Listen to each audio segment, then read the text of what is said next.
Oi, Oscar, tudo jóia? Oi, gente, boa noite. Eu sou Vivi Farias, estou na direção da nossa escola, junto com Thaís Maciel, com Maria do Rosário, com Oswaldir. Estou também vice-presidenta da Fundação Perseu Abramo e quero te dizer que a gente está muito feliz de ter a tua presença nesse momento tão relevante. Quero dar um cheiro enorme em toda a nossa equipe, em nome de Flavinha, de Raimundinha, de Léo, dizer que a gente tem um trabalho hercúleo aqui de formar, de fortalecer essa rede. E você me lembra muito, Oscar, uma figura importante aqui do meu estado, de Pernambuco, que é o estado do Lula também, chamado Ariano Suassuna. Que Ariano Suassuna falava muito, que vou parafrasear, viu, minha gente?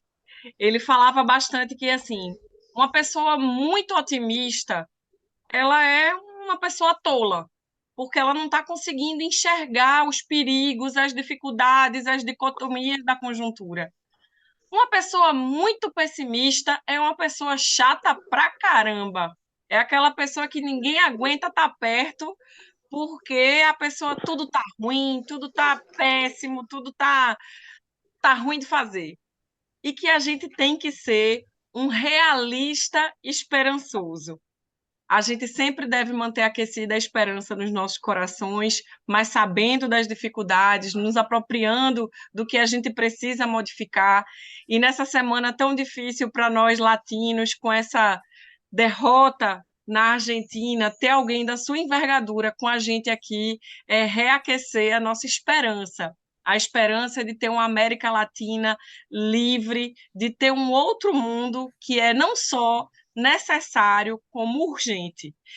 Gente, Oscar Hara, ele é educador popular, sociólogo, ele é um estudioso da educação popular. Ele é peruano, costarriquenho, mas eu tenho certeza absoluta que ele se considera também um cidadão brasileiro de coração pela sua vasta contribuição a gente, aos movimentos sociais, a esse processo da educação que emerge do povo, com o povo e para o povo. Isso lembra um pouquinho o governo de alguém, né? Um tal de Luiz Inácio, eu acho que está na mesma linha. E Oscar anda o mundo peregrinando sobre a esperança, apostando na construção coletiva. E por isso ele se dedica à sistematização de experiências ao longo da Você está em vida, reunião, hein? mundo afora. Sindicato, reunião de prefeito,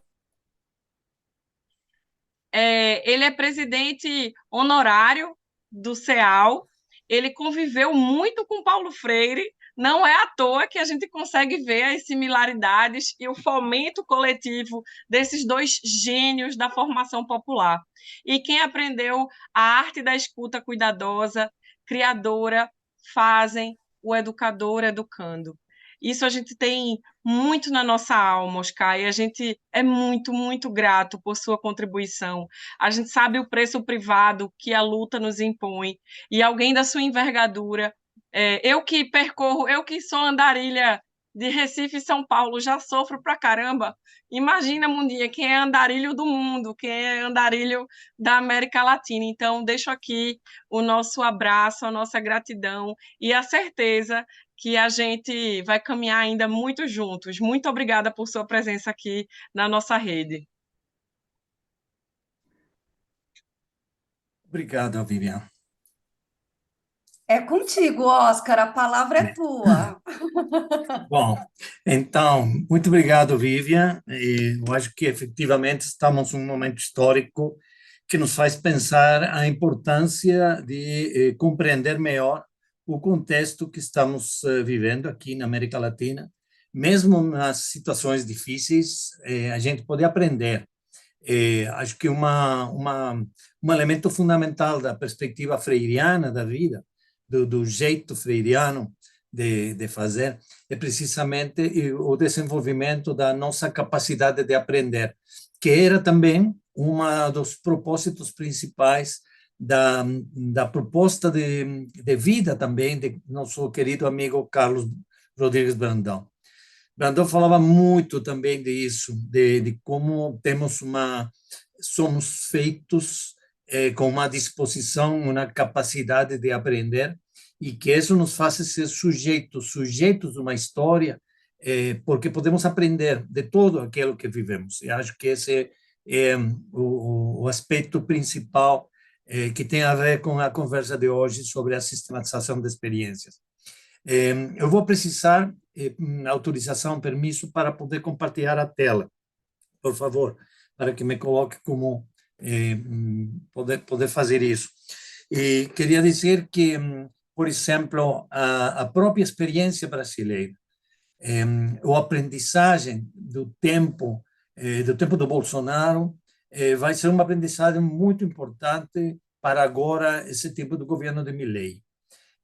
Os povos temos que aprender tanto daqueles elementos que têm nos ajudado a construir propostas, desenvolver projetos, conquistar direitos, conquistar espaços de poder na sociedade, como também todos aqueles momentos infelizes, aqueles em que temos tido perdas, aqueles em que temos sido derrotados em alguns aspectos, mas que aprender desses aspectos é fundamental, e aprender, como dizia também Vivian, uns de outros, porque nossos países têm muitos elementos em comum, nossos povos têm muitos elementos em comum, e temos que aprender juntos para poder construir uma alternativa permanente, por uma alternativa de construção de justiça, de equidade para todas as pessoas. E essa é nossa aspiração. E, pelo tanto, fazemos aprendizagem, compartilhamos aprendizagem, construímos propostas para esse momento e para o futuro. Acho que esse é o grande desafio que a história coloca para nós sempre. Então, para introduzir essa conversa, eu preparei uma apresentação que quisiera colocar para vocês, porque tentei recolher algumas das ideias centrais que queria que vocês levassem em conta para este momento, neste encontro dessa rede de educadores do PT, este projeto dessa nova primavera. Me lembro que o ano 2019 estávamos no Rio Grande do Sul, em Porto Alegre, lançando a campanha em defesa do legado de Paulo Freire. E falávamos que a primavera tinha que chegar e que estávamos em um momento que tínhamos que construir os alicerces, construir também a terra fértil para essa primavera chegar e florescer. Eu acho que é muito esperançoso falar com vocês este espaço de formação, de autoformação, de interaprendizagem da nova primavera, porque vocês têm acumulado já, ao longo deste tempo, muita experiência. Eu fico muito feliz de poder compartilhar com vocês a experiência de vocês e tentar compartilhar um pouco aquela experiência que eu tenho em outros países da América Latina, mesmo também no Brasil. Como disse Vivian, eu tive o privilégio de conhecer a Paulo Freire, de trabalhar com ele, de estar na sua casa, de conversar, elementos muito importantes de uma perspectiva central para a nossa vida como educador ou educadora. Eu acho que é um processo de compreensão da situação, do contexto, mas também uma compreensão de nós mesmos. Paulo Freire sempre falava desde esse encontro de nossa personalidade com as situações. Nós somos alheios àquilo que está acontecendo, e aquilo que acontece não é alheio àquilo que estamos sentindo.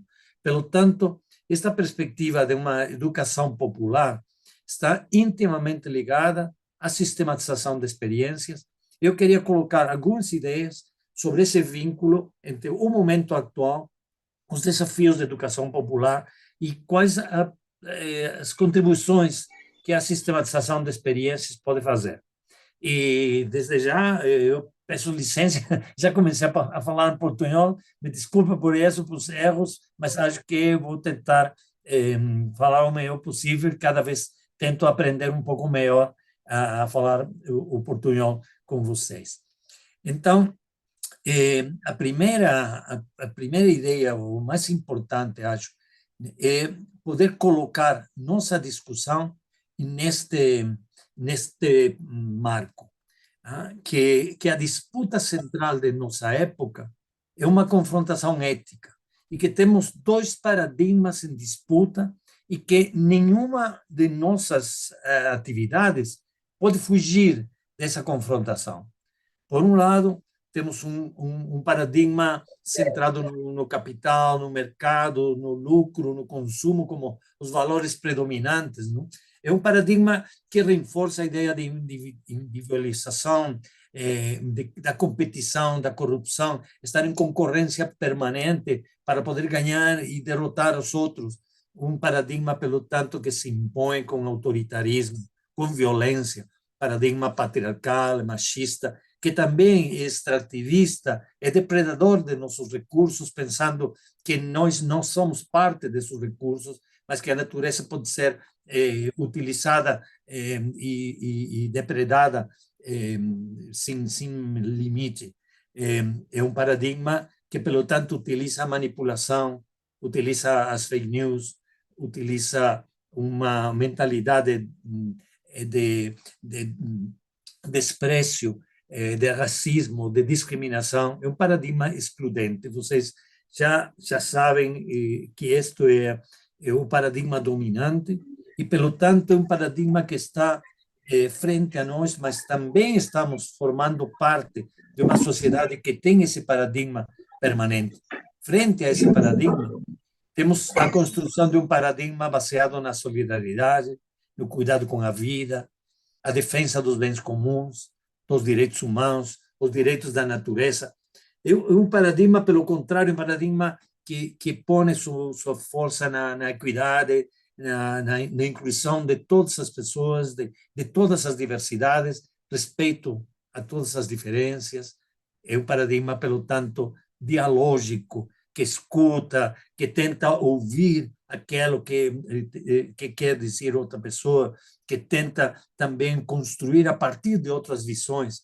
É um paradigma, como diria Paulo Freire, centrado na amorosidade e que tem uma visão abrangente do bem viver, uma visão que coloca todos os elementos da vida, da realidade, como elementos em função da construção de uma história diferente, uma história de felicidade, de justiça, de equidade. E, pelo tanto, esse paradigma afirma fundamentalmente em todos os campos a construção de uma democracia radical, de uma democracia, como dizia Paulo Freire, substantiva. Eu acho que não tenho que abundar mais, mas queria colocar este tema como o tema central quando falamos de sistematização de experiências e de educação popular, porque é diante essas disputas paradigmáticas que temos que nos colocar e saber cada coisa que a gente faz, cada esforço, cada enfoque, cada perspectiva de nosso trabalho, que paradigma está alimentando. Porque a disputa é permanente e nós estamos em meio dessa disputa. Não estamos porque tenhamos uma boa vontade, que tenhamos uma ideia diferente, fora dessa disputa paradigmática. Também formamos parte de uma sociedade em que é hegemônico esse paradigma. Pelo tanto, temos que fazer uma transformação, temos que construir democraticamente uma outra hegemonia, uma hegemonia cultural que atravesse nossas ações e nossas possibilidades de agir e de fazer com outras pessoas. Pelo tanto, esse tempo histórico, hoje golpeado pela derrota em Argentina, mas que também em outros países, a guerra que existe na Europa, a invasão e o genocídio em Palestina, quanto dor neste mundo exige uma profunda mudança cultural, e é uma disputa frontal no campo da subjetividade. É no campo da subjetividade que esta disputa se faz. Pelo tanto, conhecimentos, emoções, valores, nossas próprias sensibilidades, nossas próprias emoções devem ser expressos numa praxis cotidiana, no dia a dia, e podemos, pelo tanto, construir outro tipo de relações de poder em todos os campos da vida, a nossa vida familiar, nossa vida comunitária, nossa vida de organização, nossa vida num partido, nossa vida na sociedade, em todos os campos, construir um poder igualitário, um poder democrático, um poder sinérgico que possibilite democraticamente construir juntos uma nova perspectiva. Diante desses dois paradigmas e diante esse grande desafio da construção da democracia em todos os cantos de nossa vida, se coloca, então, a proposta de uma educação popular. Ainda tem pessoas que pensam que a educação popular é uma educação simplesmente de transmissão de outros conteúdos, que a educação popular talvez é aquela que se faz com pobres recursos, que a educação popular é aquela que se faz talvez com alguns setores pobres da sociedade ou que se faz de forma não formal em alguns cantos e não como uma outra concepção de educação. A educação popular é uma outra concepção de educação que surge da experiência prática, da história latino-americana, principalmente, como uma proposta, como dizia Paulo Freire, de uma educação libertadora. E libertadora em dois sentidos. Um sentido é a libertar-nos de tudo aquilo que nos suprime, tudo aquilo que nos limita, tudo aquilo que nos restringe, e libertadora também de todas nossas potencialidades, de todas nossas capacidades. Pelo tanto, quando falamos de formação política, de uma educação popular, estamos falando de uma prática, de uma concepção, de uma educação que nos libera, que vai desenvolvendo nossas capacidades de libertação e, pelo tanto, que tem um sentido histórico fundamental. E por isso, quando falamos em educação popular, estamos falando de processos, não estamos falando de atividades, de realizar 1, 2, 3 atividades soltas, estamos falando de processos estratégicos, de processos de longo prazo, de processos de formação integral. De tal forma que, quando falamos em educação popular, devemos levar em conta que estamos falando de uma perspectiva estratégica dos processos educativos. E por isso, quando falamos de educação popular, porque Paulo Freire não criou o termo educação popular, esse termo foi acunhado, foi criado pelo Carlos Rodrigues Brandão, precisamente, sua equipe, para reforçar essa ideia de que é uma educação que estava vinculada estreitamente aos movimentos populares em função de uma alternativa de transformação da sociedade. E por isso falamos do popular em três sentidos, três dimensões. A primeira, o popular democrático, que significa o povo em seu sentido mais amplo. Estamos falando de uma educação popular para todo o povo latino-americano, para todo o povo brasileiro, é para todas as pessoas. O primeiro sentido de uma educação popular é para todos e todas. Também falamos de educação popular como uma educação, falando em relação ao popular, o popular social.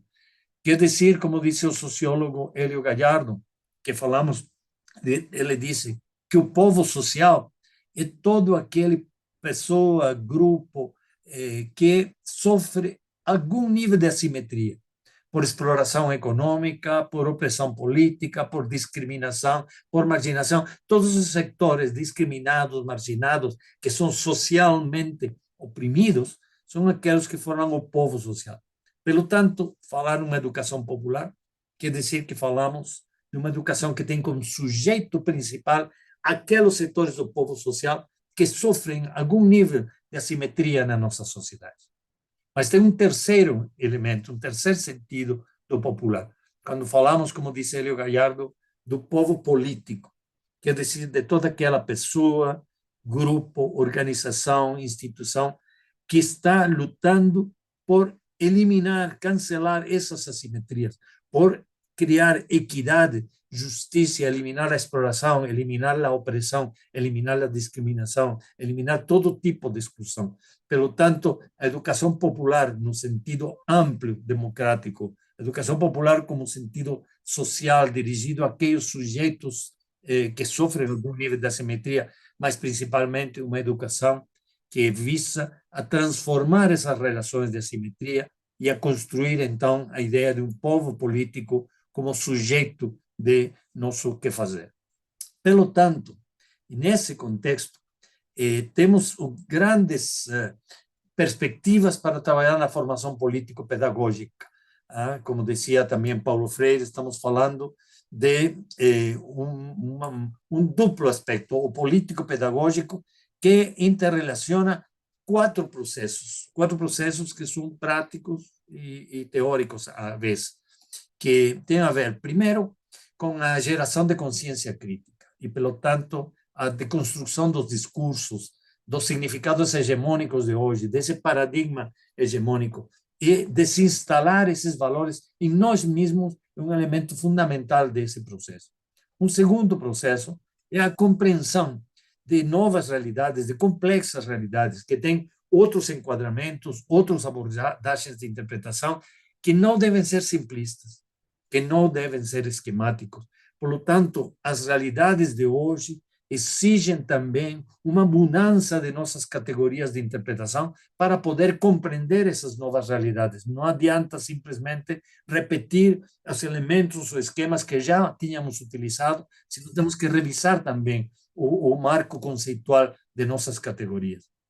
Um terceiro processo é a mobilização formativa, a mobilização formadora, mobilização que fortalece a organização autônoma, a ação social, a política de participação, como agora se está pretendendo impulsar a todo nível no Brasil. Essa participação das classes populares para defender seus direitos e para conquistar e ampliar novos direitos.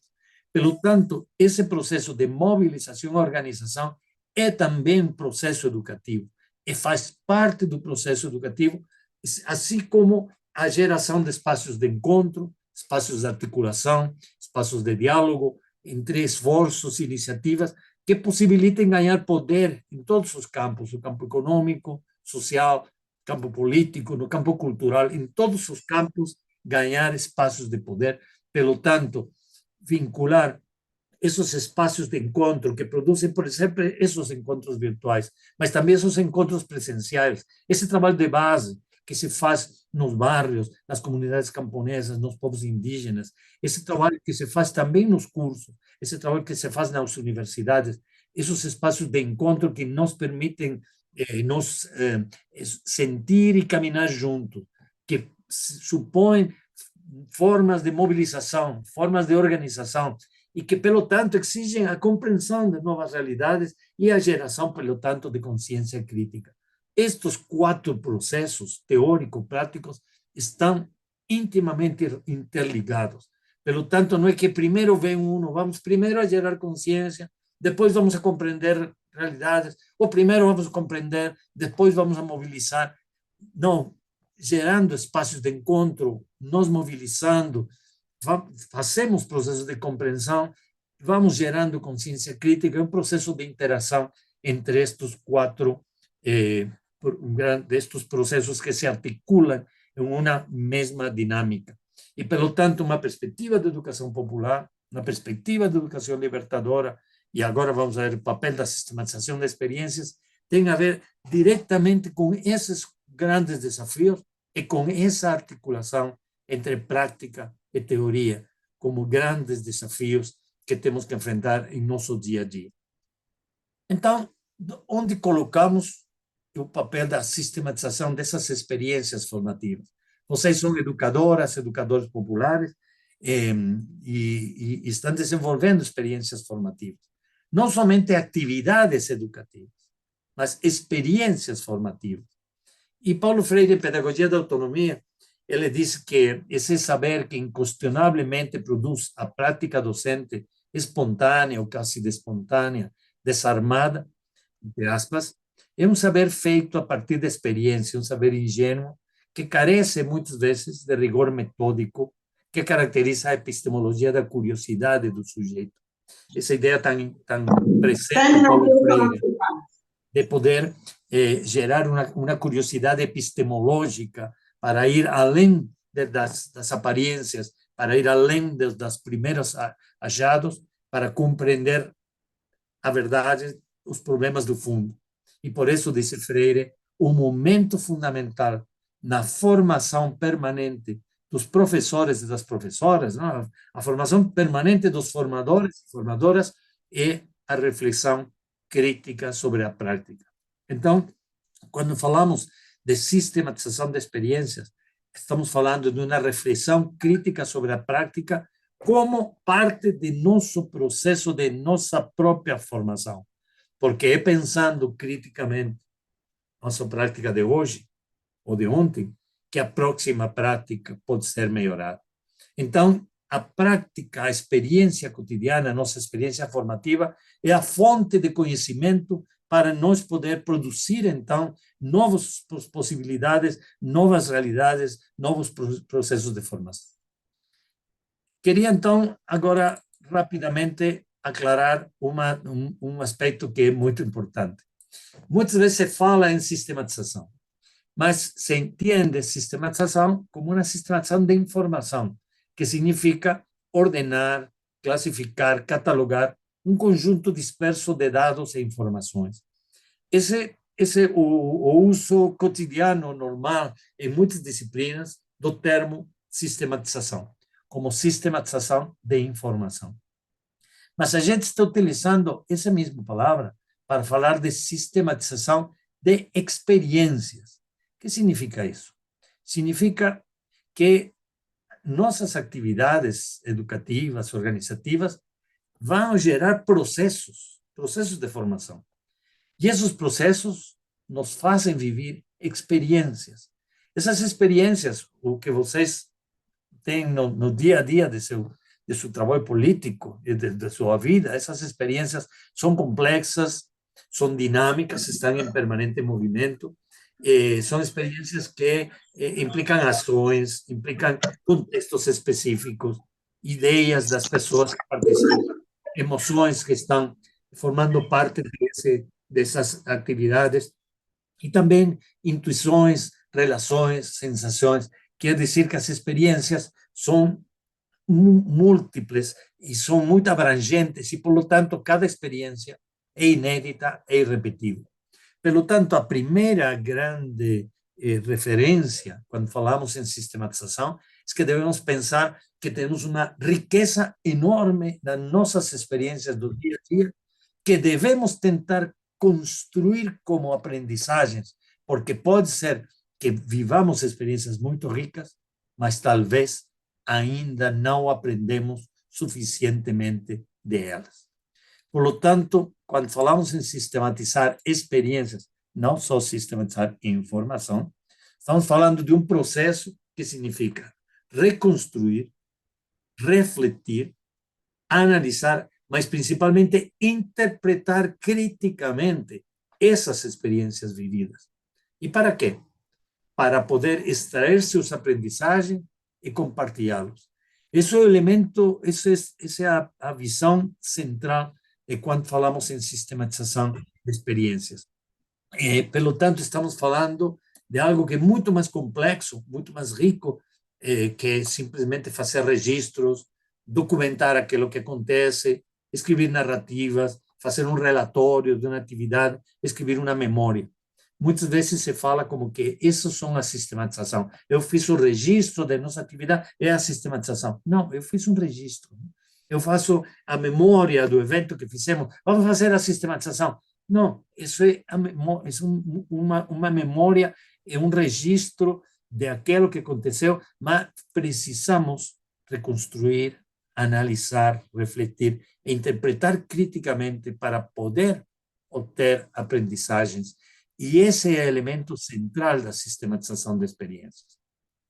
Pelo tanto, algumas características é que para que exista uma sistematização de experiências, temos que os participantes nas experiências, como dizia esse vídeo que olhamos ao início, significa refletir e debater coletivamente, porque cada pessoa tem a possibilidade de contribuir a esse debate, porque cada pessoa tem participado na experiência. Aqui estamos falando de uma sistematização não que vem de cima para baixo, de uma sistematização que uma pessoa faz da experiência de outras. Estamos falando de que todas e todos podemos, devemos sistematizar nossas experiências, os principais atores da sistematização de experiências somos as pessoas que somos os atores das experiências, as próprias experiências vividas. Também falamos da importância específica de reconstruir o processo vivido, precisamente porque esse processo é a fonte de aprendizagem. Todas aquelas coisas que temos vivido e que muitas vezes não lembramos exatamente todo o que se fez, mas se a gente tem registros, tem memórias, tem narrativas que servem para reconstruir o processo, para analisar e interpretar criticamente, então esses registros vão ser muito úteis, mas a ideia é poder reconstruir esse processo para poder aprender dele. Outro aspecto particular é muito importante poder identificar achados, descobertas, muitas coisas que, como estamos sempre pensando em o que vamos fazer hoje, o que vamos fazer amanhã, estamos deixando perder tudo aquilo que fizemos ontem ou anteontem. E, pelo tanto, quando fazemos uma sistematização, reconstruímos aquilo que temos vivido, vamos identificar elementos, achados, que não lembrávamos que tinham existido, e esses achados são pontos de entrada para múltiplas aprendizagens. Pelo tanto, devemos procurar a maior participação possível na sistematização de experiências. Não adianta contratar uma pessoa para que venha sistematizar de longe uma experiência que temos feito em uma região, em um município, em uma comunidade. Podemos potenciar o processo de participação de todas as pessoas que têm participado. Temos também que formular aprendizados, formular recomendações, a partir precisamente desses achados, dessas reflexões, de todos aqueles elementos que vamos descobrir em nossa prática. Esses aprendizados são fundamentais para poder compreender aquilo que temos feito e é a base para aquilo que queremos recomendar para nossa prática e para outras práticas no futuro. Então, acho que é um elemento muito importante levar em conta que os aprendizados e as recomendações são os produtos principais dos processos da sistematização. Por último, muitas vezes também se confunde sistematização de experiências com um produto, com um livro. Vamos a sistematizar porque vamos fazer um livro. Não, vamos sistematizar porque vamos aprender, vamos refletir, vamos fazer uma análise crítica. Esse análise crítico, esses aprendizados, essas recomendações, vamos depois a partilhar com outras pessoas e, pelo tanto, vamos criar produtos comunicativos que possibilitem que nossos aprendizados possam se integrar, se vincular com outros aprendizados de outras pessoas. Então, muito rapidamente, já vimos esse vídeo, temos uma proposta muito geral e muito flexível, que é uma metodologia, uma proposta metodológica em 5 momentos. Na realidade, não são 5 passos, porque os passos vão um tras outro. Aqui são 5 momentos que a vezes se traslapam, a vezes se vinculam de outra maneira. O ponto de partida são as experiências vividas. Depois, temos um momento em que devemos planejar a sistematização. Vamos a definir o que queremos sistematizar, para que sistematizar, como vamos a fazer, que recursos temos, que fontes de informação temos, quanto tempo vamos a desenvolver. Pelo tanto, não é que sistematizamos sem planejamento, temos que planejar.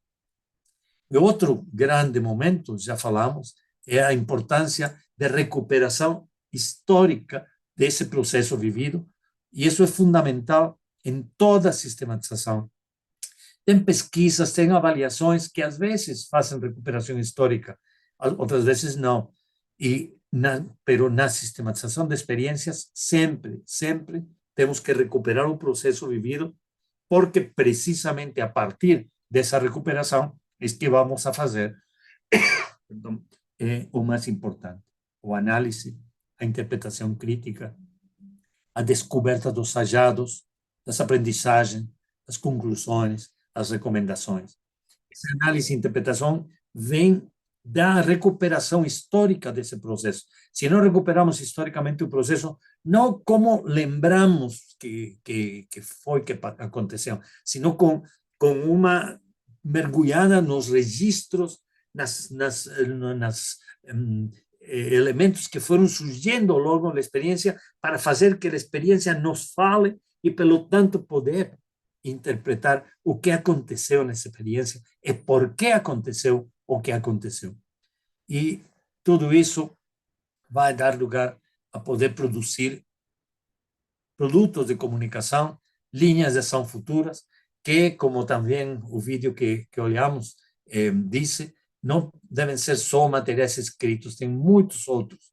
Por lo tanto, a importância dos registros. Se não registramos, não podemos sistematizar, porque não adianta somente utilizar a memória. Nossa memória é muito seletiva e, pelo tanto, há muitos elementos que podem ser nos olvidar, esquecer. Segundo, devemos construir uma visão panorâmica que nos permita olhar qual foi a trajetória desse processo que temos vivido, que temos impulsionado e, pelo tanto, aprender da dinâmica do processo que efetivamente ocorreu.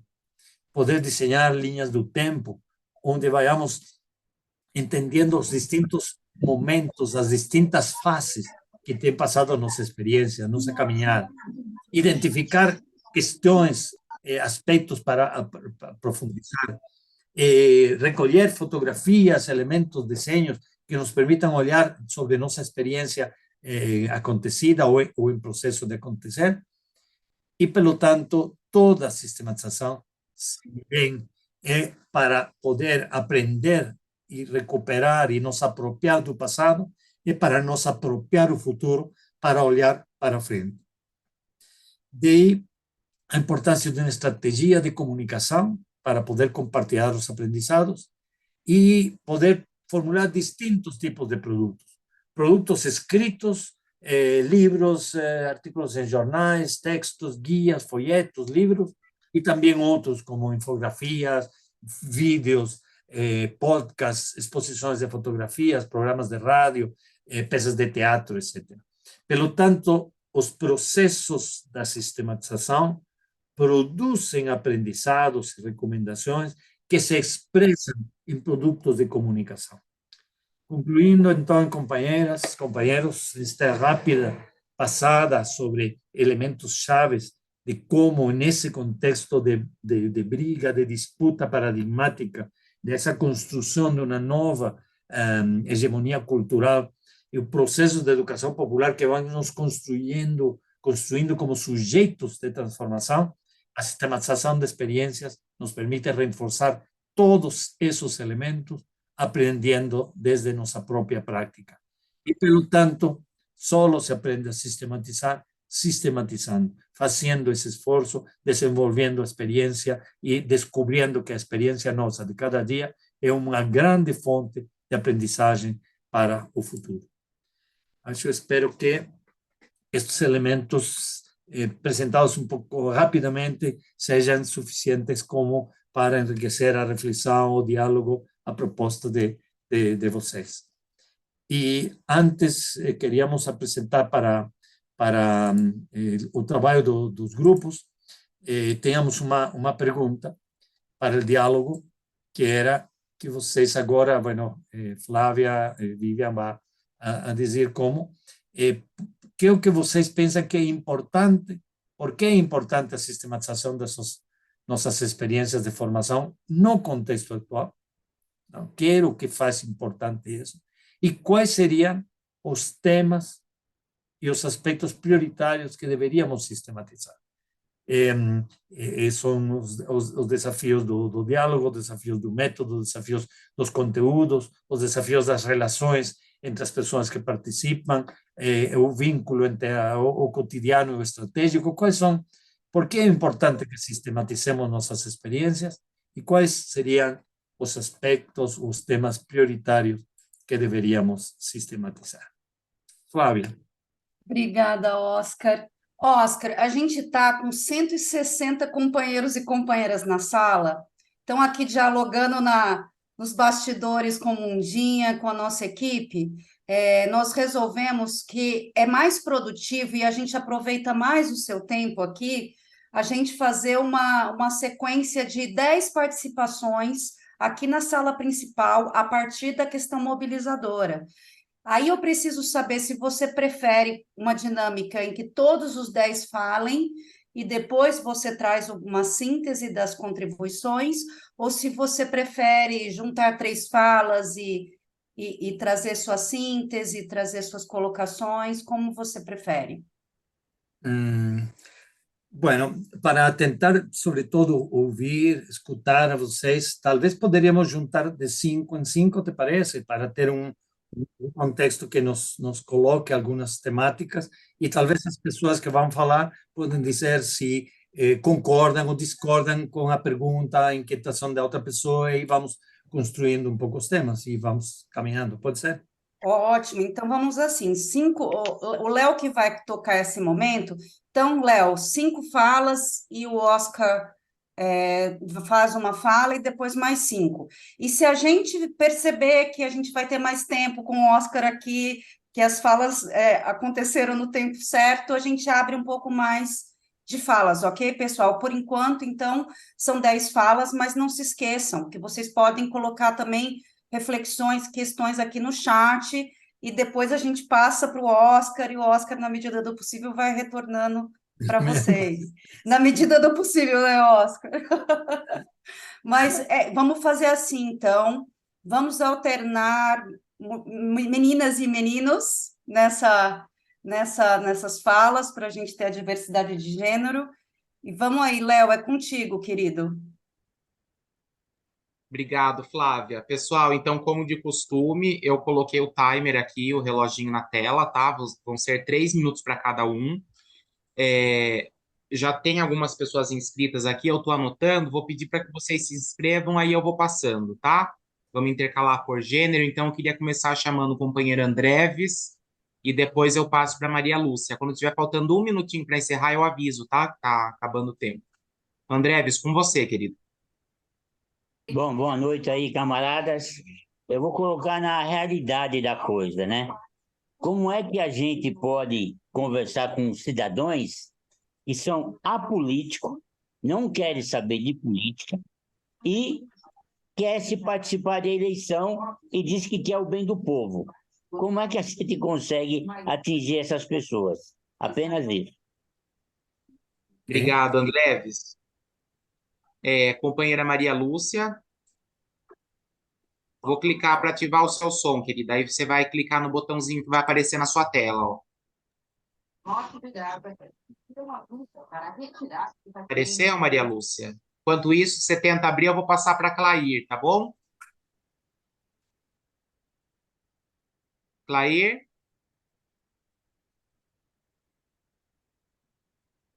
Boa noite, já é para falar? Já, querida, 3 minutos, tá? Boa noite, vou ser rápida. Mediante o que aconteceu na Argentina ontem, é, como é que nós podemos, que você fala aqui que a gente pode pensar em termos importantes, né, para a gente debater, para a gente conversar, é, como a gente pode pensar na política que está sendo tão bem conduzida no Brasil, pelo presidente Lula, e o que a gente pode melhorar enquanto participação e formação. Pronto. Obrigado, Clair. Ok. Maria Lúcia, você consegue falar agora, querida? Eu vi que seu microfone abriu. Agora, tá me escutando? Perfeitamente, E eu te aviso quando acabar o tempo, tá? Tá, então lá vai. Bom, eu estava até no grupo, estou ainda, de certa maneira, no grupo cirista. Minha irmã, que é simpatizante, me apresentou esse convite e eu entrei para essa formação. Então, na hora de fazer o presencial, encontrei resistência na cidade aqui vizinha, onde eu queria Camaragibe. Então, resolvi voltar para uma universidade onde eu trabalhei e fundei um museu. E não caminhou como devia. Eu devo dizer a vocês, primeira coisa, que essa universidade, Universidade Federal Rural de Pernambuco, eu disse, conversando com o proreitor de extensão, parece que ela deu uma guinada à esquerda. Porque basta dizer que a Pró-Reitoria de Extensão não se chama mais Pró-Reitoria de Atividade de Extensão. Chama-se Pró-Reitoria de Atividade de Extensão Cultural e de Cidadania. Da outra modificação. E eu estou procurando colaborar com as atuais gestoras do museu que eu criei, e eu verifiquei o seguinte: estava indo mais ou menos bem, mas no momento em que eu assinalei de que precisava de fazer uma formação promovida pelo IBRAM em documentação do acervo, a maior resistência. O que eu queria dizer, sintetizando, é que o Osmar falou aí, eu acho que uma coisa muito importante que a gente tem que dar nas sistematizações é a questão da subjetividade, porque cada um tem a sua subjetividade e ver como é que isso interfere na realização dos encontros e como isso entra na sistematização. Pronto, eu não sei se eu consegui resumir, mas a questão da subjetividade, para mim, é um ponto capital e importantíssimo. Já falei, demorei, pronto. Tá ótimo, querida. Muito obrigado, viu? Eu vou Obrigado. chamar agora o companheiro Aldeci, depois o Paulo, porque eu chamei duas mulheres seguidas, e daí eu devolvo para o Oscar, porque daí já deram as 5 primeiras falas, tá? Então, Aldeci, com você. Beleza, Aldeci Pereira, daqui do PT de São Ramo das Mangabeiras, região do Cerrado Sul Maranhense. Boa noite. Oscar, a Alberto, tira aí que eu estou bem aqui assistindo uma reunião. a preocupação Interferência, pode nossa, continuar. quando a gente está numa situação de grande adversidade cultural, ideológica, como é aqui São Ramo da Mangabeira, uma cidade branca, provinciana, e com essas questões religiosas muito efervescentes, né? Então, a gente faz um trabalho, a companheira colocou aí que ela está sendo, né, para poder ela se eleger vereadora, ela está sendo obrigada a sair do PT, né? E a juventude, muito influenciada hoje em dia pela velocidade da comunicação na internet, nas redes sociais, a gente não consegue fazer um trabalho com mais calma, com mais tranquilidade, com diálogo afinado, né, dentro desses parâmetros da democracia, da cultura, da sociabilidade, né, se não for ligada a alguma coisa que de imediato possa trazer objetivamente alguma coisa para eles. Então, a gente está num processo de estagnação, as pessoas confiam na gente pelo trabalho que a gente realiza, mas a gente não consegue mais transformar, hoje em dia, isso em voto, né? E isso aqui também, o dilema está sendo grande. Aldeci Pereira, vereador de São Ramo da Mangabeira 2024, mas só se sair do PT. E eu estou resistindo porque eu acredito que a gente deve manter e desmistificar a imagem, né, toda errada que fizeram do nosso partido e principalmente do nosso companheiro Lula, né, comparando ele com várias atrocidades que, historicamente, já vivenciamos. Então, como trabalhar esses 4 elementos que você colocou, Oscar, da sistematização, hoje em dia, quando a gente está numa modernidade líquida, uma sociedade totalmente líquida, envolvida pela comunicação né, da internet, das redes sociais, onde cada um é o dono da verdade e poucas pessoas conseguem acompanhar, hoje em dia, uma liderança com organicidade, de uma forma mais política e ideológica. Então, consciência crítica aí está dentro das questões novas e complexas realidades. A gente não consegue fazer mobilização e organização autônoma, né, de uma forma mais sistematizada, mais permanente, e a gente não consegue mais gerar encontros e articulações, porque por conta de tudo isso que eu já falei. Então, eu queria que você me ajudasse a entender melhor tudo isso para a gente poder atuar de forma institucional e de forma também militante. Obrigado, Aldeci. Companheiro Paulo Carvalho, de Corumbá. Alô, boa noite a todos, todas, todos. Primeiro, é uma honra estar com o Oscar aqui, né? O grande problema que que eu enfrento, que eu tenho enfrentado, é assim, como é que você vai trazer tudo isso para dentro de uma realidade, tá certo? Onde você tem a diversidade até dentro do próprio partido, porque você não consegue, quando você constrói, no meu caso em particular, quando você constrói uma célula para formação política dentro de uma comunidade, tá certo? Você, além de não ter apoio, você tem as pessoas que desconstroem tudo que você faz, tá certo? Tanto de forma direta como de forma indireta. Agora, de forma direta, cooptando pessoas que eles acham que estão dentro de um processo formativo, tá certo? Para um processo arcaico que tem que eu tenho o mesmo problema do Aldecir aí, não sou candidato, né? Nem pretendo. Mas nós temos o mesmo problema aqui, porque é uma cidade provinciana, uma cidade do agro, né? Dominada pelo agro e pela pecuária, e fica difícil quando você constrói uma célula. Quando, aí, indiretamente, porque eles constroem uma vitrine do partido aqui, que o partido também é venal, ele não é um partido, é uma sigla. Aí fica complicado. Como é que não seria interessante que essa formação, antes de chegar até a gente, para que a gente construa toda essa dinâmica,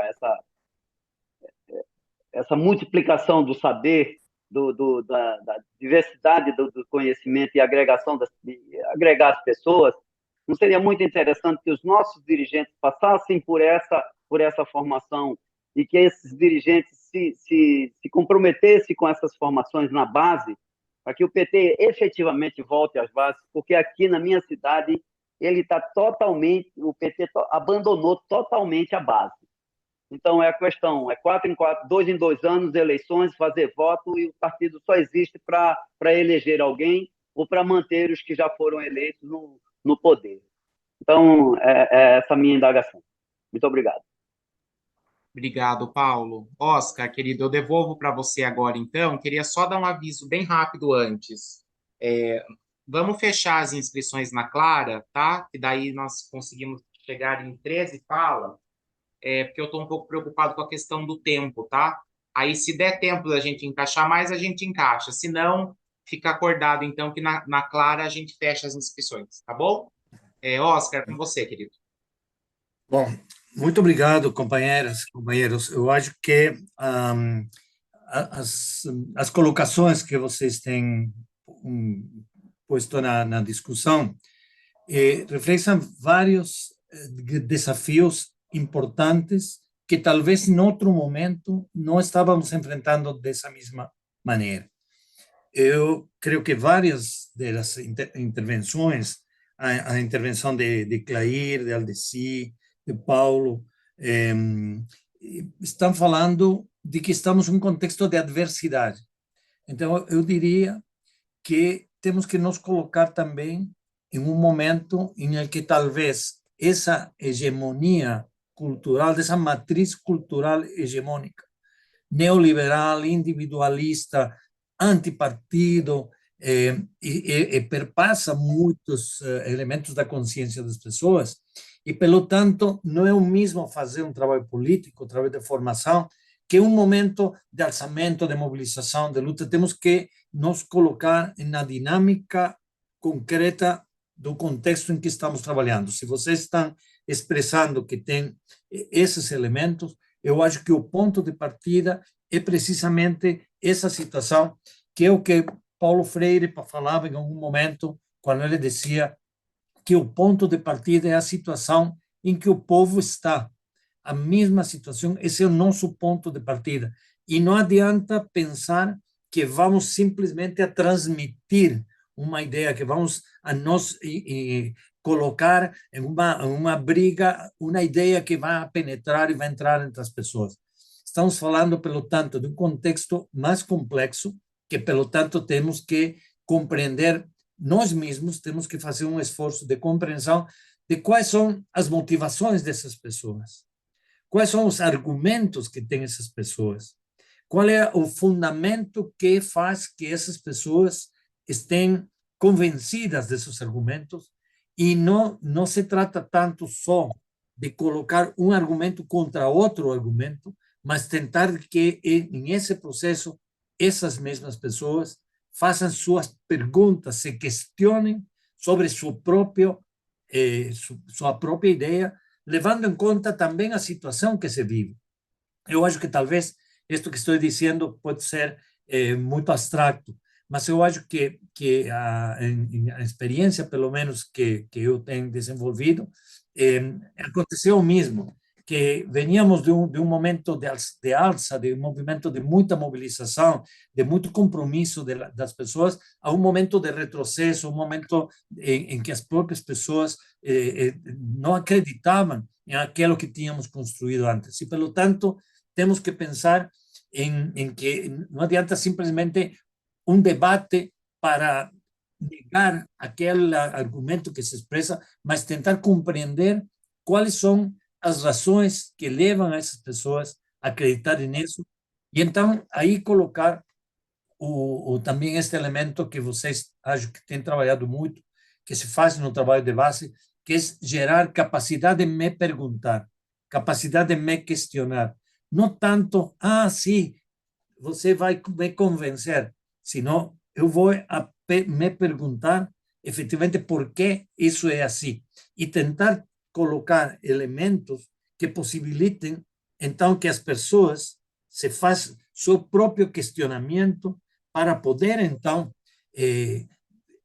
entrar em um processo, e esse é o segundo elemento, que estamos falando não em atividades rápidas de convencimento e mobilização, sino um processo longo em que as pessoas têm que se convencer por si mesmas que vale a pena fazer esse esforço de se organizar de outro jeito ou de apostar por outra proposta. Nos processos de educação popular, sempre temos que pensar essa ideia de como ligar cada momento com o momento anterior e o momento seguinte para ir construindo um processo, tentar descobrir na fala das pessoas, nas suas atividades, suas preocupações, suas inquietações, aquilo que a essas pessoas verdadeiramente les preocupa, tentar de partir de aí como um elemento de descoberta de quais são as possibilidades e as potencialidades a fazer. Pelo tanto, trabalhar construindo confiança e não somente falar e fazer discurso. Estar junto com as pessoas. Eu vou contar brevemente uma história que vivi com Paulo Freire o ano 83 na Nicarágua. Nesse momento, a gente estava começando um processo de educação popular na América Central e estávamos em uma discussão sobre se um dirigente popular poderia ser educador popular, porque estamos falando de educadores populares que trabalhávamos com dirigentes e saiu essa pergunta: um dirigente poderá ser educador popular ou não poderá? Qual é a relação, etc. Então, um dia estava falando com Paulo Freire, um grupo de jovens, eu era mais jovem, muito mais jovens agora, o ano 83, na Nicarágua, estávamos falando com ele e em um momento disseram para ele que tinha que ir embora para uma atividade.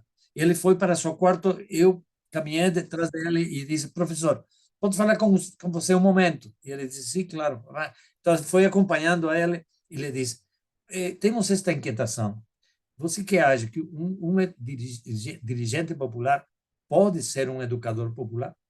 Ele ficou pensando um momento em silêncio, como sempre fazia, e me disse: não pode, deve. Porque o trabalho de um dirigente é um trabalho educativo. O trabalho de um dirigente é se educar e aprender conjuntamente com as pessoas. Pero disse, mas um dirigente, os caminhos da história são muito empoeirados. E não adianta que o dirigente vá caminhando adiante das pessoas, porque então o pó das sandálias que ele vai levantar vai impedir a eles enxergar para onde vão. Mas não adianta tampouco também que ele ou ela vai detrás das pessoas, porque o povo que vai levantar as sandálias das pessoas vai impedir a ele ou ela enxergar para onde conduzir. Ele ou ela devem estar junto com as pessoas.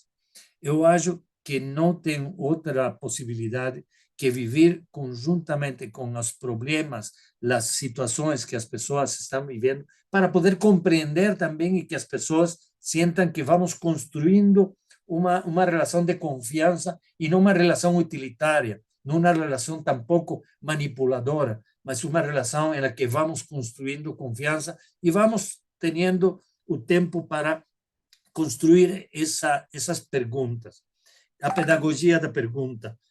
Por outro lado, acho que também é muito importante diferenciar o que são os processos de organização, de participação nas comunidades, na base, daqueles momentos em que o eleitoral é o mais importante na cena política, porque a lógica eleitoral tem uma lógica particular nesse momento, tem a ver com emocionalidades, tem a ver com imagens, tem a ver com a influência dos meios de informação, e, pelo tanto, temos que trabalhar de acordo ao que exige um momento eleitoral. Mas o momento eleitoral passa e temos que trabalhar, então, não só nos momentos eleitorais, temos que trabalhar nos momentos cotidianos que depois vão se expressar nos movimentos eleitorais. O que quer dizer com isso?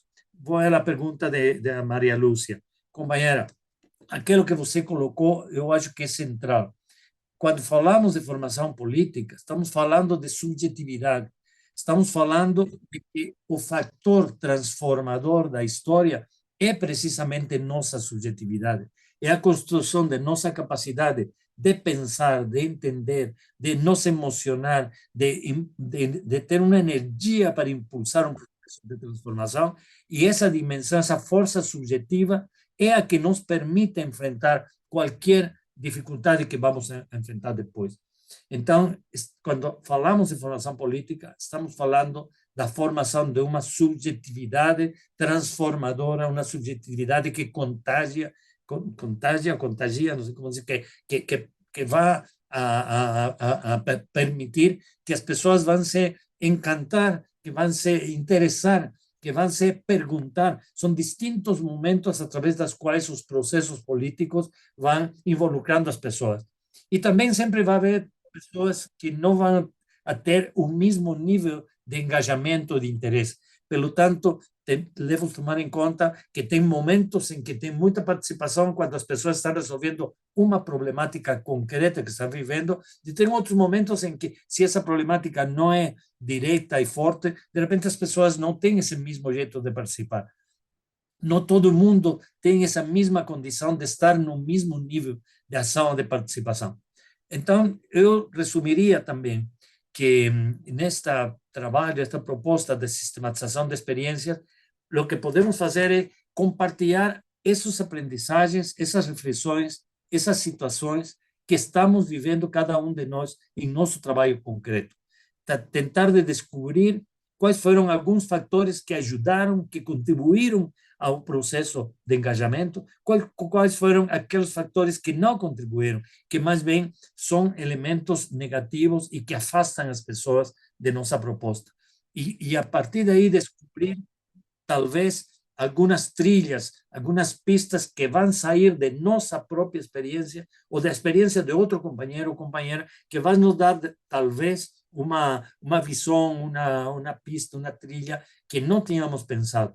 Então, criar círculos de estudo, não só para estudar textos ou documentos, mas também para estudar nossa prática, para reconstruir nossos fatores, o que deu certo, o que não deu certo, sistematizar isso é um elemento fundamental para o qual os processos de formação devem se vincular a essas práticas. Acho que por aí eu comentaria, faria uma reflexão a partir das perguntas que as pessoas que falaram fizeram. Não sei se continuamos, Leo. Ótimo, Oscar. Eu vou, então, passar agora para a Ana e depois, em seguida, já para o Wagner, para a gente seguir aqui com as inscrições.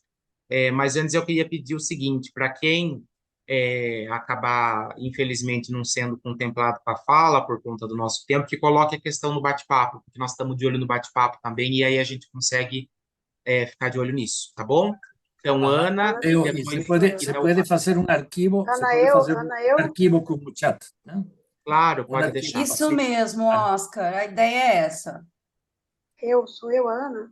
Você mesmo, querida. Tá bom. Eu estou gostando demais, sabe? Porque eu estou estudando um pouco sobre isso, que na educação também eles chamam de campos da experiência, né? Então, E eu estou fazendo uma retrospectiva, tudo que ele sistematizou na apresentação, né? Estou fazendo assim uma viagem no tempo, né? Desde que eu fiz a primeira Nova Primavera, né? Então, o partido tem esse acumulado, esses registros, pensando na importância dessa sistematização dentro do partido, né? E nós aqui que chegamos de pouco, fomos apresentados esses registros, não de uma forma vazia ou fria, mas imersos numa roda, seja ela presencial ou online, né? De pessoas que viveram aquelas coisas, aquelas experiências, aquele processo, né? Então, a gente é meio que recebida com uma hospitalidade, com toda essa carga de emoção, de história, entende? Eu acho que o valor da sistematização tem esse valor também de enriquecer e abrir caminhos, entende? A minha experiência não é muita, mas o que eu vivi na roda, na calçada, é pequenininha, uma proporção menor, né?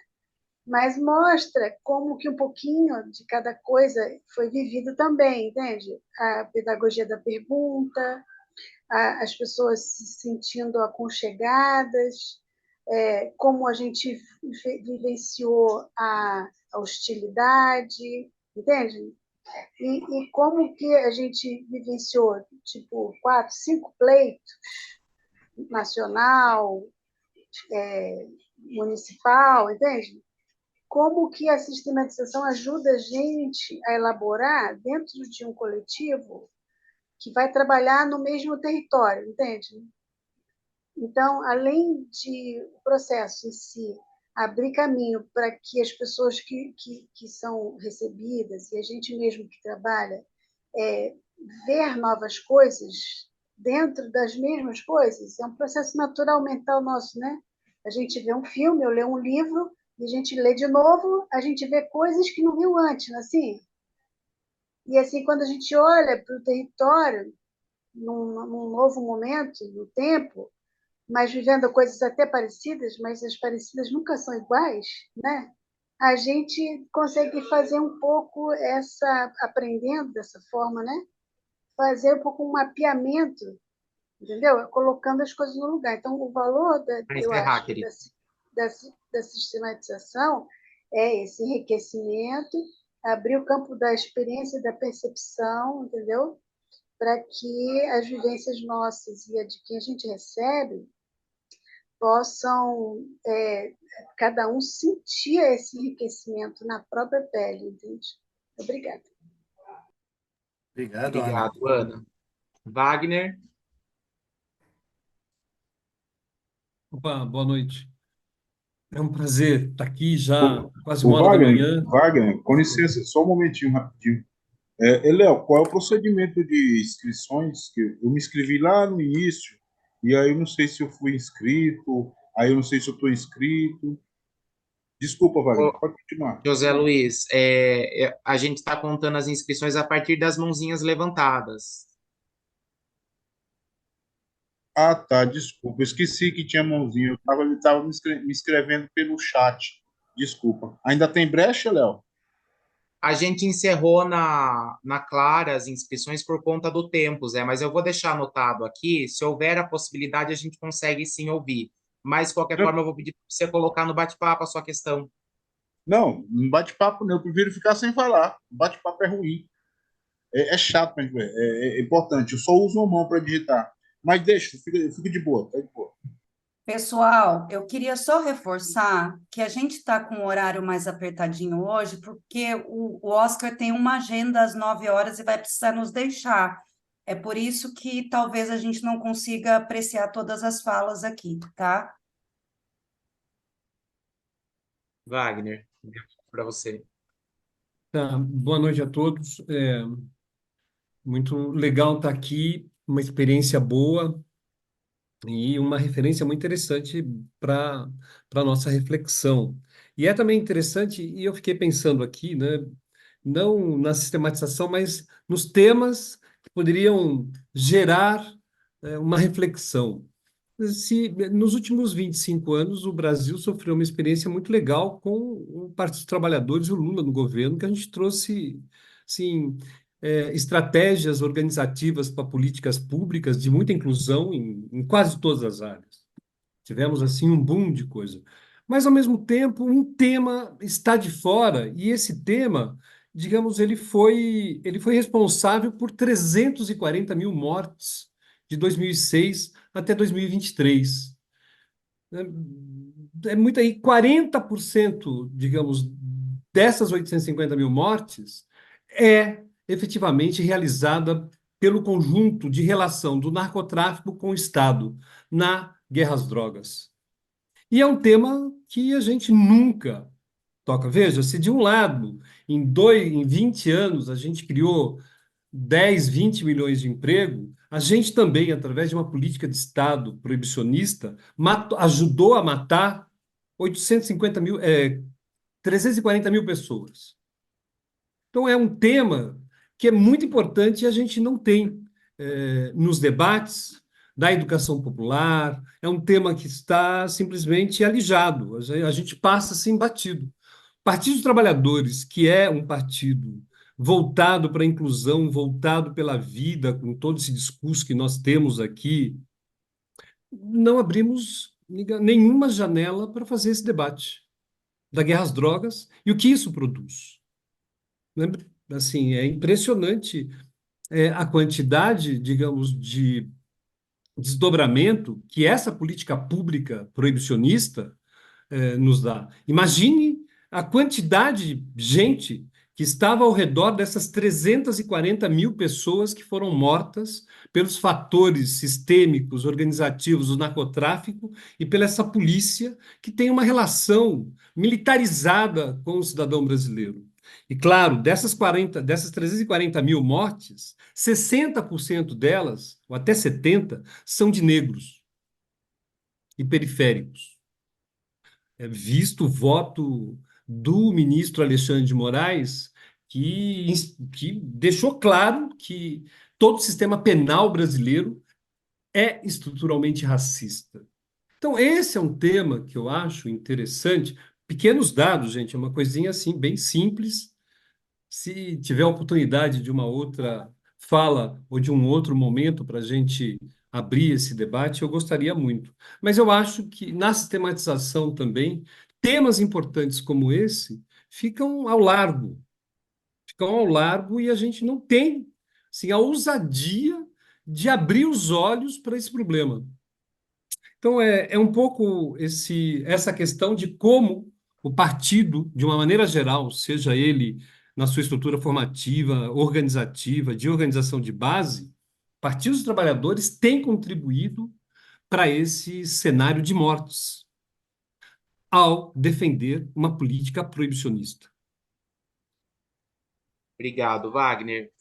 Vou passar agora para a Dal e depois para o Moisés, tá?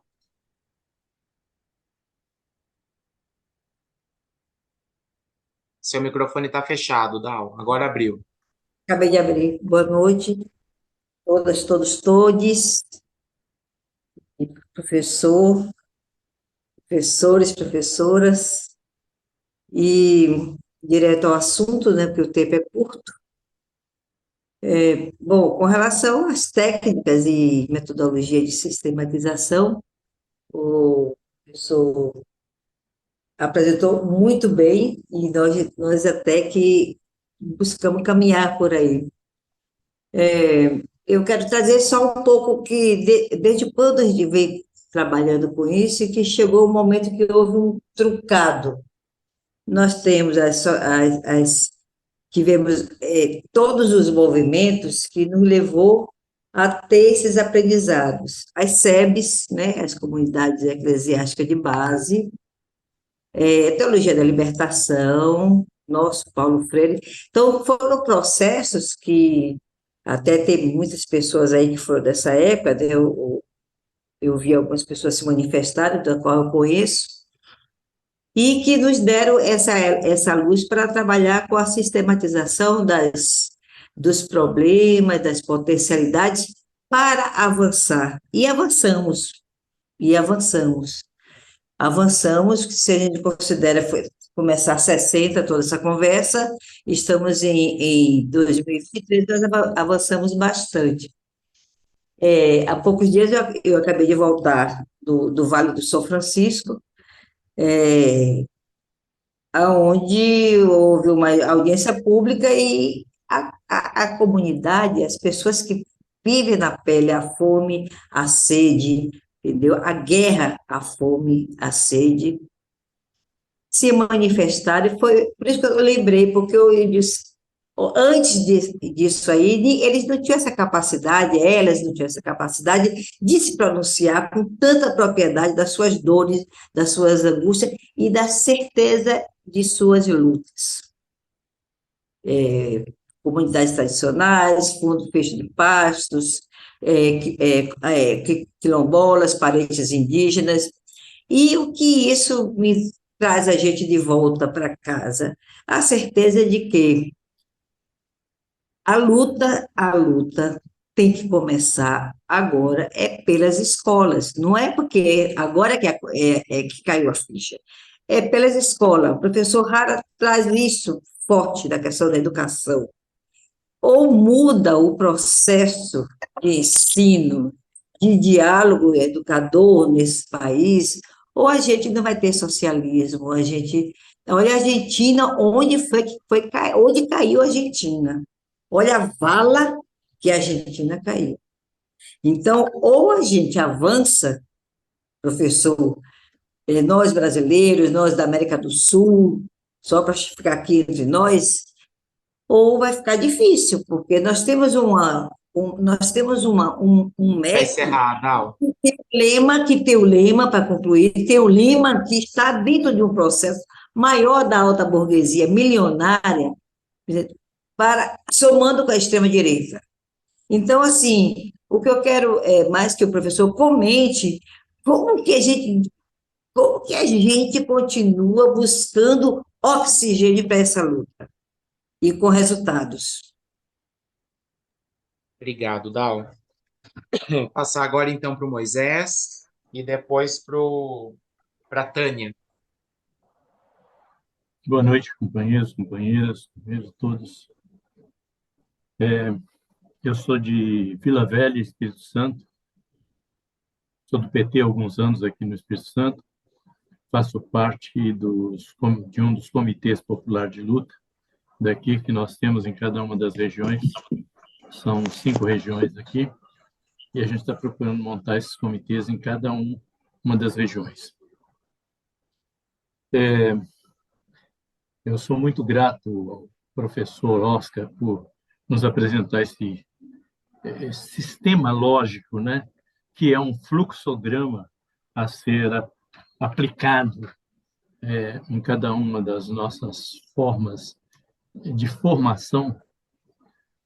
Só que eu quero retroceder a um ponto que, durante toda a nossa jornada, a gente procurou tocar.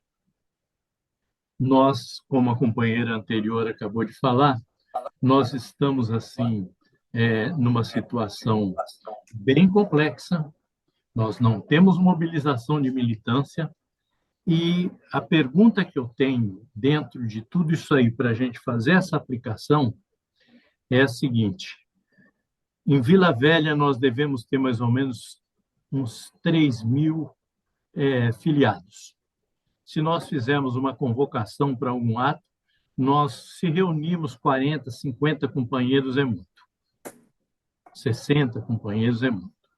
E nós temos uma quantidade de filiados que nós não conseguimos acesso a eles de forma alguma.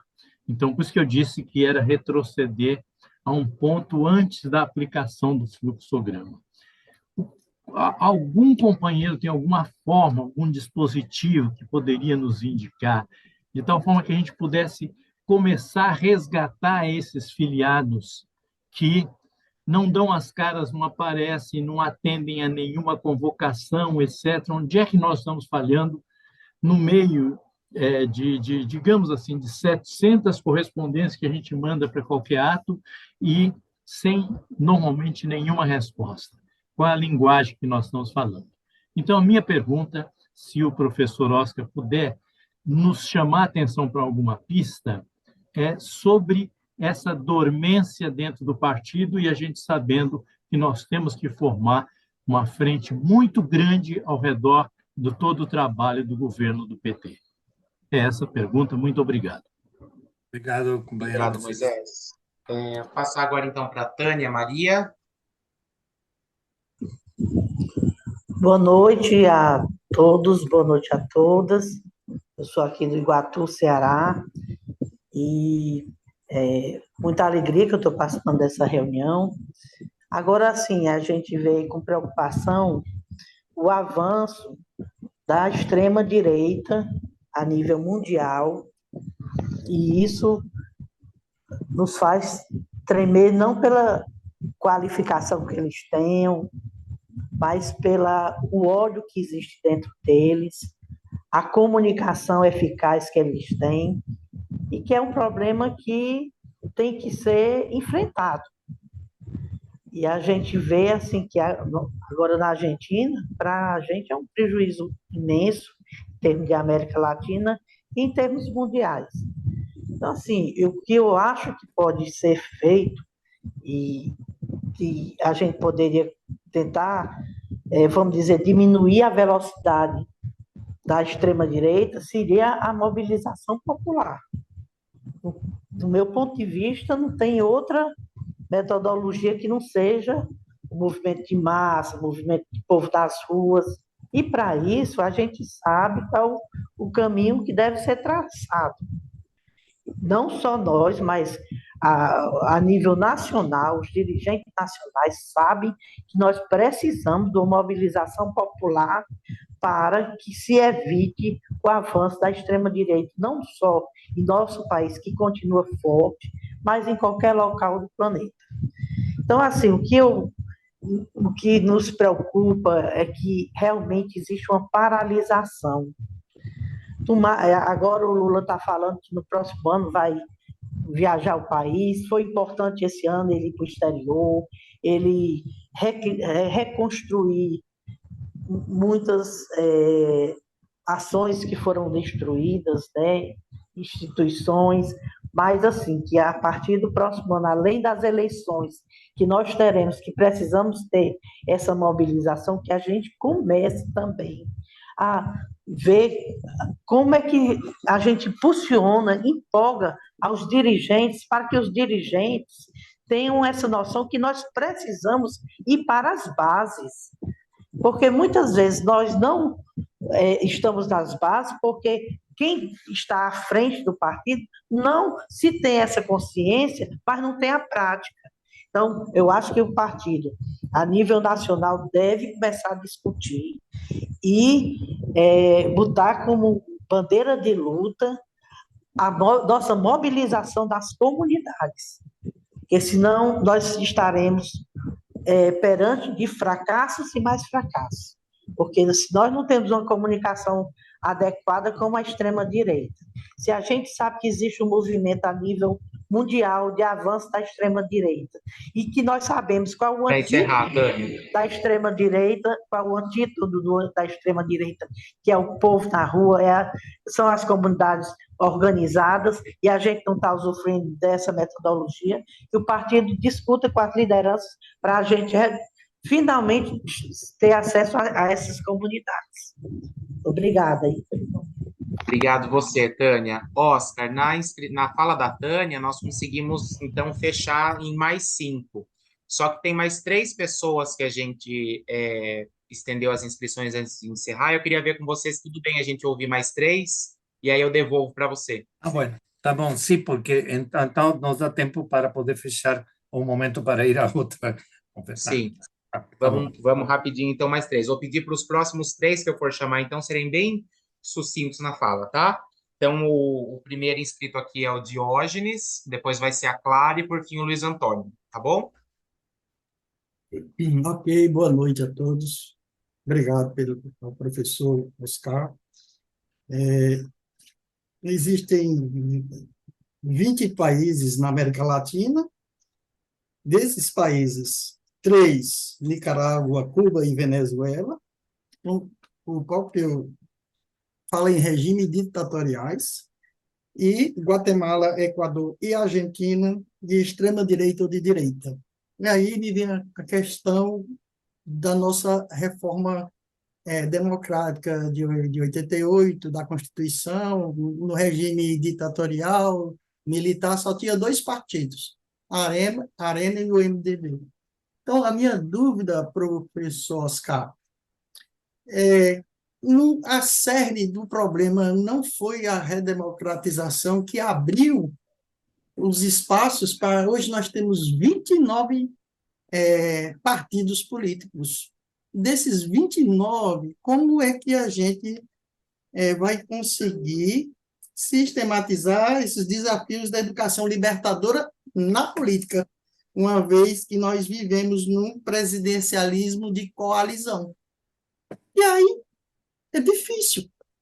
Então, o povo da direita já olha para a gente chamando a gente de vermelho comunista e não gosta de política. Ele tem medos, tem aversão à política. Então, a minha reflexão é sobre isso, e se o senhor puder falar sobre isso também, para onde é que a gente vai nesse caminho. Obrigado. Obrigado, companheiro. Obrigado, Diógenes. Clara, e depois o Luiz Antônio. Então, meu nome é Clara, eu sou de Recife, filiada ao PT, com muito orgulho, e a minha questão é: quando o professor explicitou os paradigmas, inevitavelmente eu me reportei aos paradigmas dos sistemas políticos de opressão e dos sistemas políticos libertadores, né? De um lado e de outro.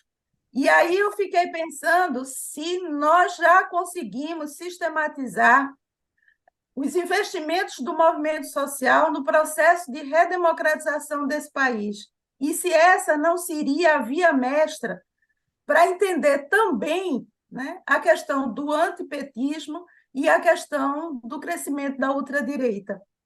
Então, assim, é possível, já fizemos, não fizemos, seria antididático nós conjugarmos a questão política com a questão subjetiva, ou elas estão intimamente relacionadas?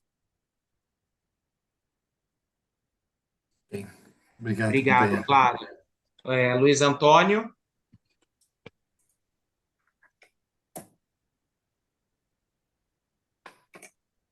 Vou clicar para ativar o som aqui, Luiz, aí você clica na tela. Foi. Oi.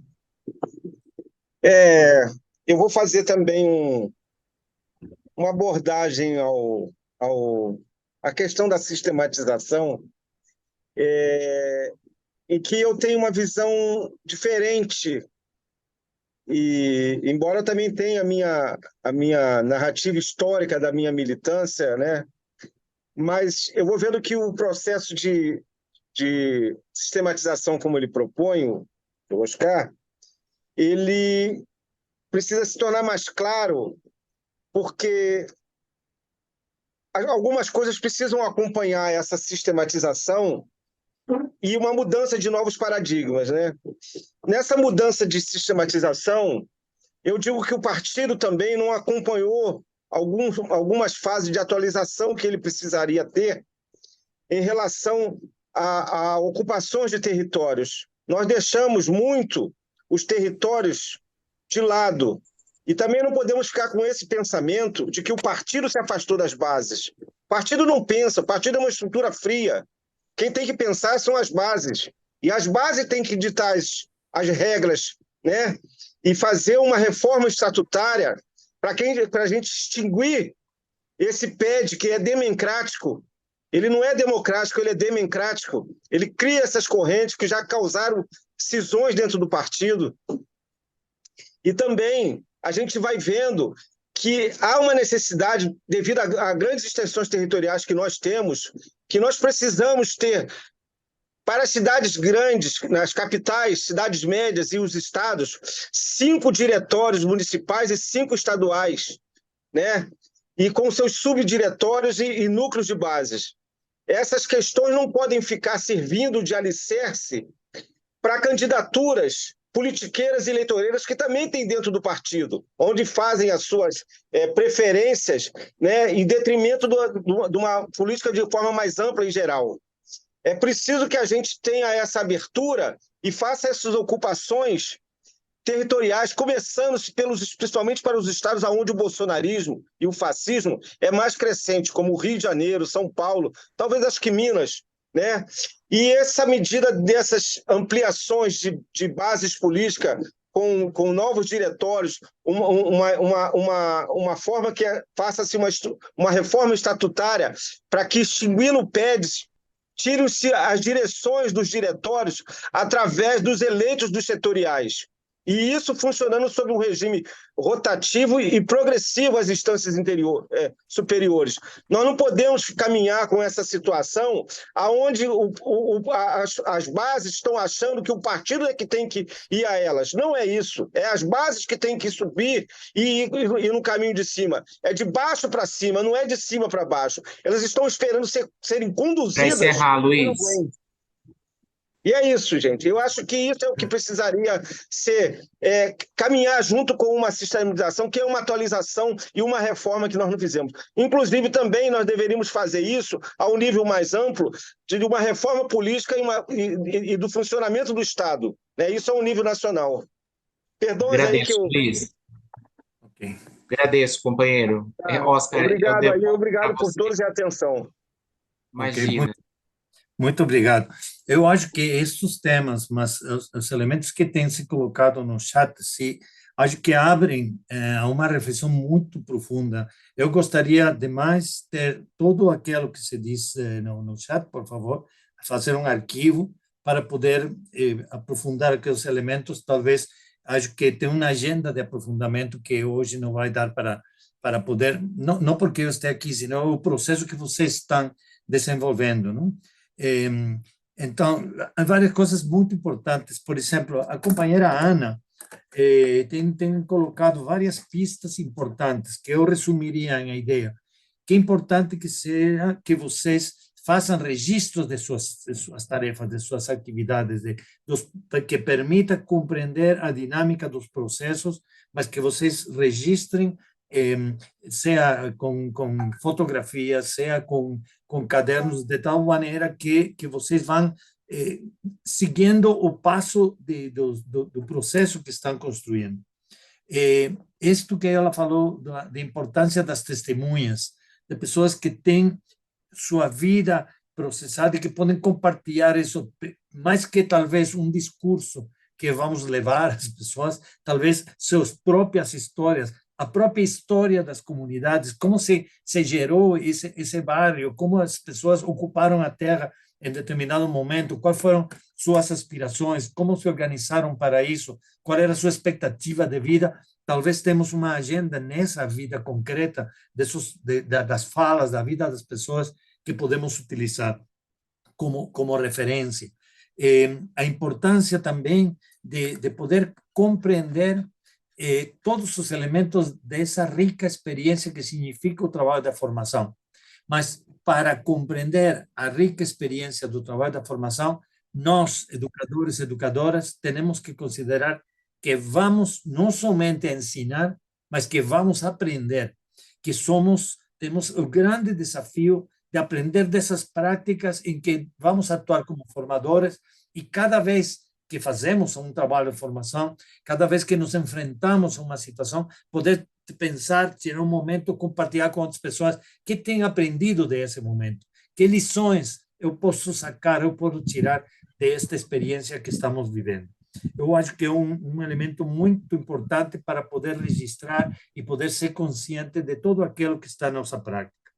E um segundo elemento que colocou o companheiro Moisés, que também acho que tem muita relação com o que Wagner e Dal colocaram, que é o tema da importância da recuperação dessa própria história, porque, por exemplo, falando das ações, das mobilizações que tem as pessoas jovens, né?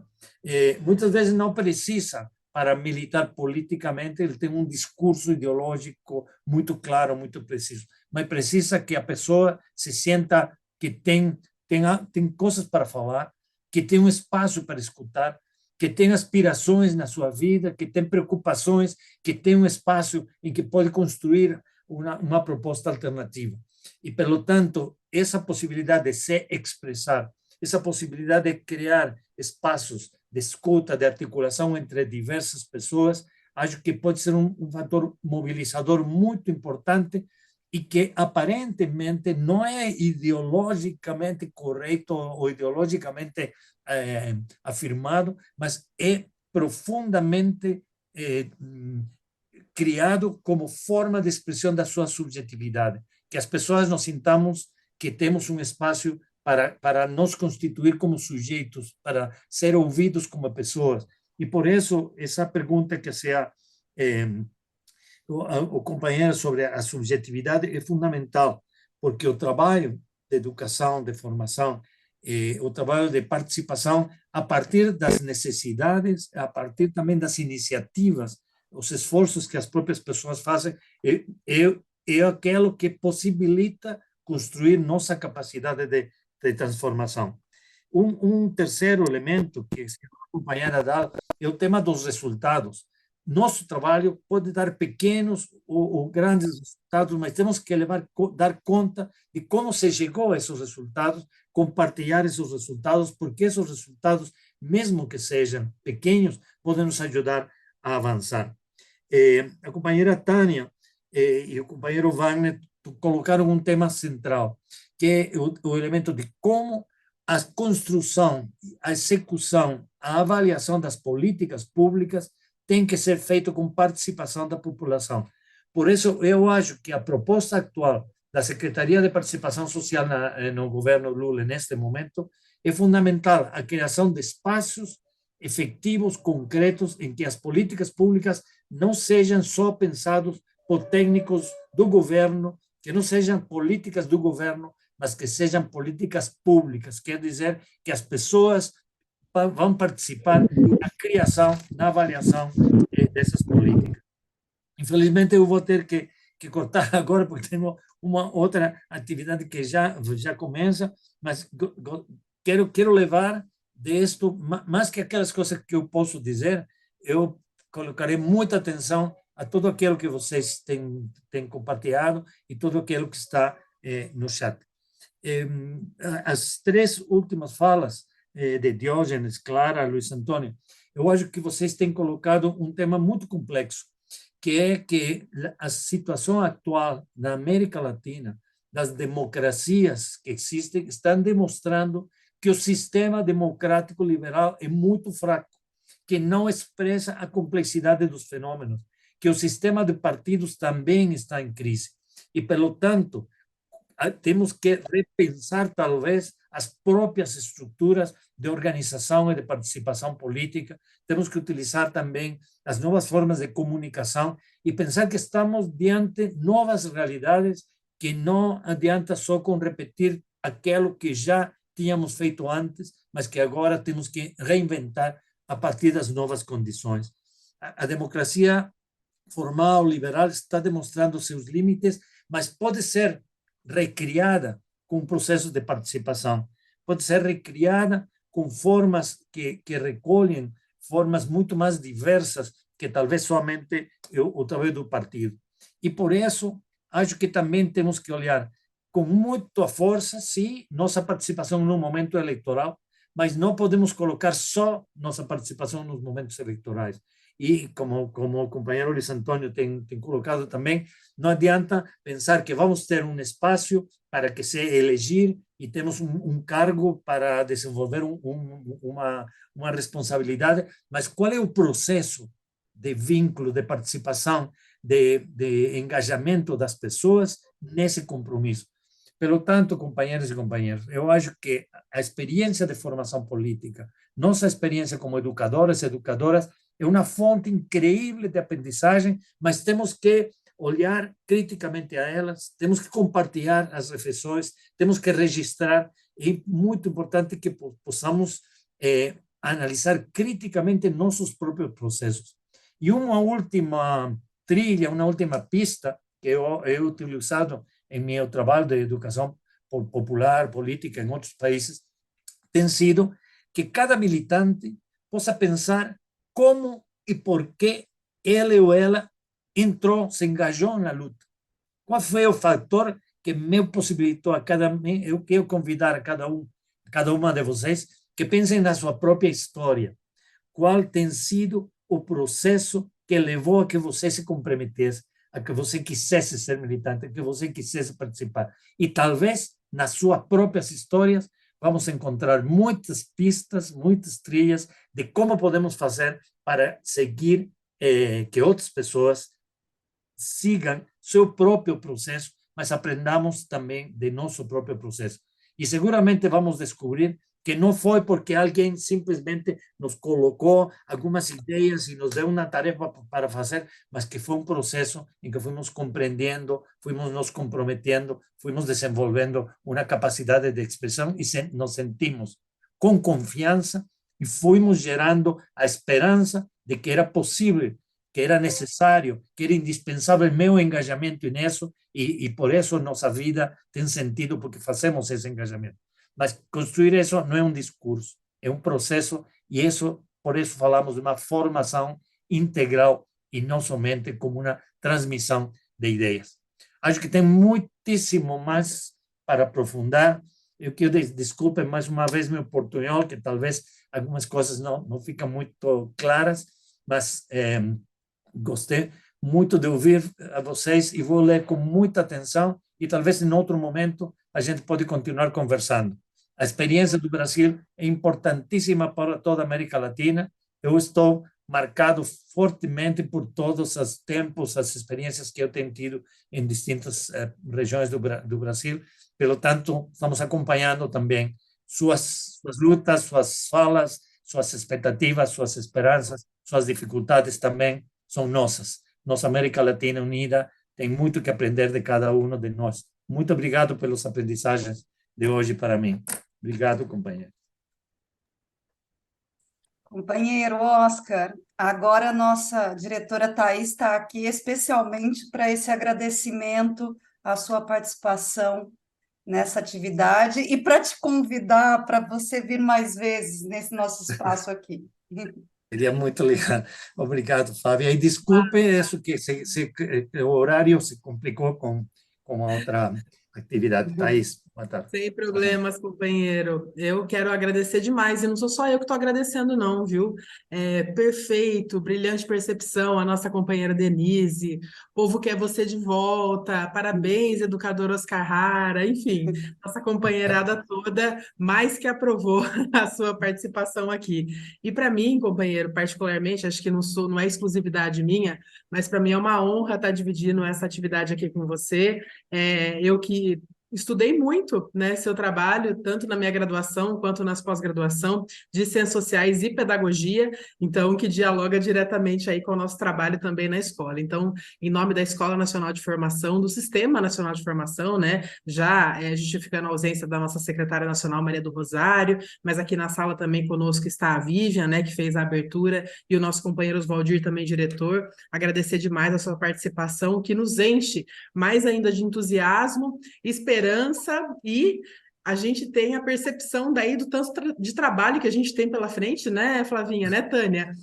De muita coisa que a gente tem que fazer junto e, com certeza, nós vamos contar com você para a gente seguir juntos aí nesse caminho. Não quero mais estender aqui seu período, que eu sei que você está com o horário estourado, mas, mais uma vez, né, um abraço muito carinhoso de todos os companheiros e companheiras da escola, né, do sistema e dessa rede maravilhosa, agradecendo aí a sua contribuição nessa noite e, né, ao longo da vida toda, na verdade, com os trabalhos aí que tanto nos inspiram e nos faz caminhar e crescer e caminhar e avançar no destino do nosso objetivo, que é a educação popular para todos e para todas.